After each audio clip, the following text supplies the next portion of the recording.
Eu sou Neander Abreu, presidente da Sociedade Brasileira de Neuropsicologia, e esse é o SBNP Conecta. Hoje eu estou aqui para apresentar a doutora Nayara Argolo, que é neuropediatra e coordenadora do Serviço de Neurologia e Neuropsicologia Pediátrica do Hospital Universitário Professor Edgar Santos, da Universidade Federal da Bahia. Nayara também é presidente da comissão SBNP Kids, que cuida de investigações e da coordenação de contato e de cooperação entre investigadores com crianças e adolescentes da SBNP. Seja bem-vindo ao SBNP Conecta. Curta o nosso vídeo. Como a neuropsicologia ajuda no seu dia a dia como neuropediatra? A neuropsicologia ela é muito importante para o dia a dia, para a prática do neuropediatra, porque ela traz informações sobre a cognição da criança, informações que nem sempre a gente consegue numa consulta neuropediátrica. Por exemplo, as diversas formas de atenção da criança. Então, muitas vezes a gente sabe que essa criança está desatenta, mas qual, como e quanto é essa desatenção? Essa informação tem que vir do neuropsicólogo.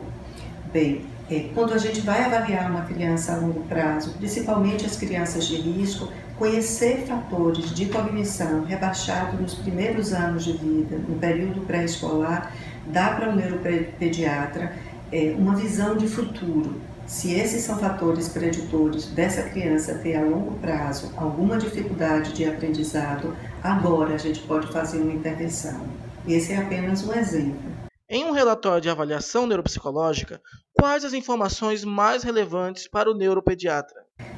O relatório, o objetivo do relatório é responder aquelas dúvidas do qual a criança foi encaminhada para um neuropsicólogo. Por exemplo, se essa criança tem uma dificuldade de aprendizagem e de uma forma geral a gente não sabe que subtipo de dificuldade ela tem, o neuropsicólogo vai precisar fazer uma avaliação abrangente, que pegue todas as funções.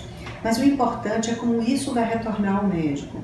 Vocês imaginam que o tempo de avaliação de um médico no dia a dia é um tempo curto. Se vier um relatório muito grande, ele vai correr para as conclusões. Então, o relatório tem que ser sucinto, ele já sabe a história do paciente.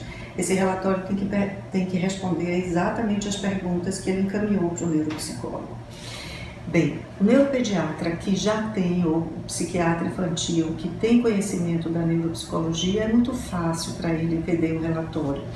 Mas diversos outros profissionais estão entrando na dúvida de como está a cognição da criança.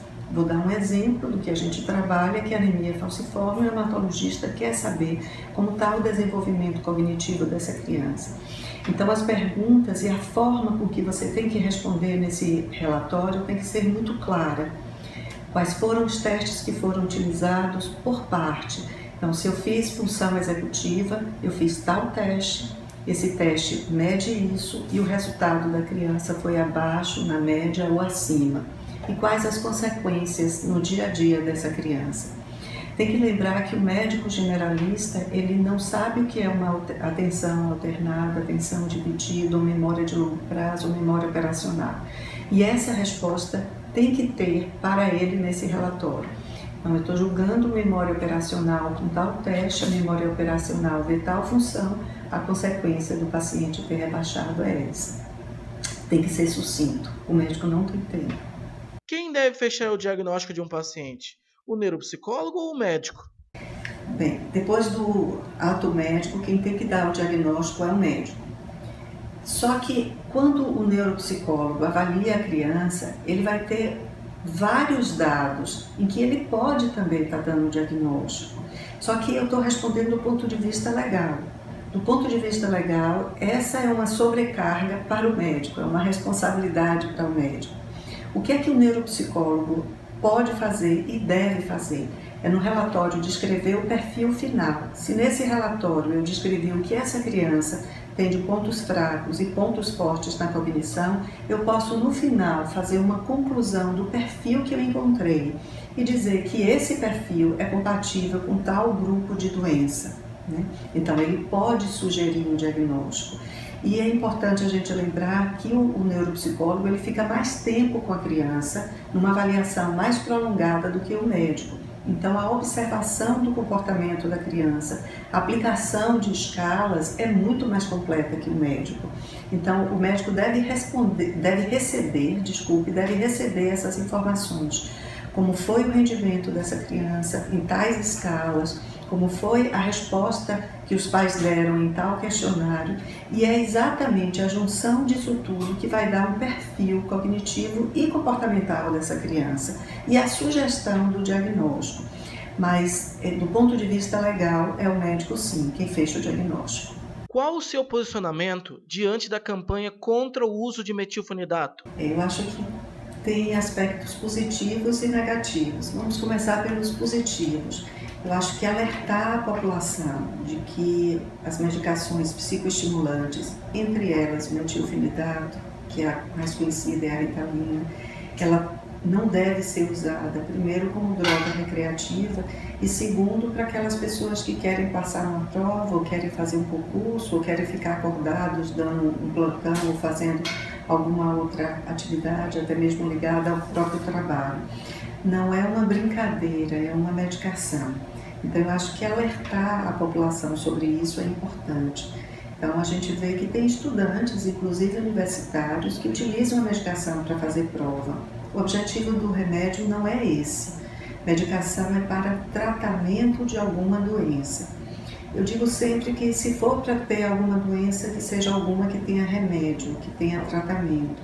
E abrir mão dessa possibilidade de tratamento quando a gente tem realmente uma doença é inconcebível, né? Então, imaginar a justificativa para nunca usar é imaginar que a doença não existe. Eu acho que a melhor forma de dizer que existe é conversando com o paciente.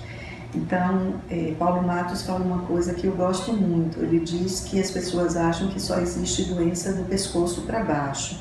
Então, doenças que você pode quantificar. Se você chegar para uma mãe e disser para ela, olha, essa criança está com pneumonia, precisa de antibiótico, ninguém vai dizer não. Mas essa criança tem uma disfunção e essa disfunção causa dificuldades na vida social, na vida acadêmica dessa criança e que é um transtorno que pode demorar a vida inteira, trazer sofrimento, trazer consequências e complicações para o futuro. Abrir mão dessa medicação para a gente ter tratamento é inconcebível. Então, eu acho que campanha contra o mau uso, eu sou extremamente a favor. Uma campanha contra o não uso não tem sentido quando a gente está falando de remédio e de tratamento. Qual é a proposta da nova divisão da sociedade, a SBNP Kids? Eu acho que a sociedade, o Kids dentro da sociedade de neuropsicologia é um avanço.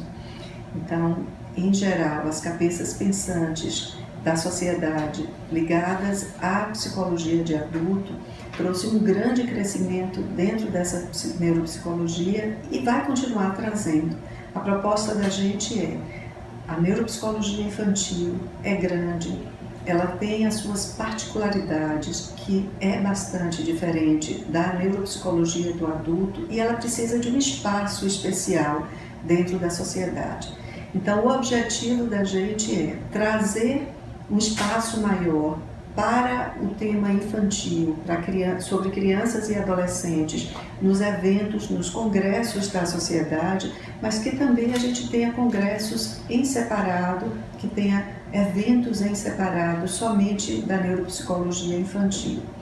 E a gente quer que as pessoas também se filiem a esse Kids, né?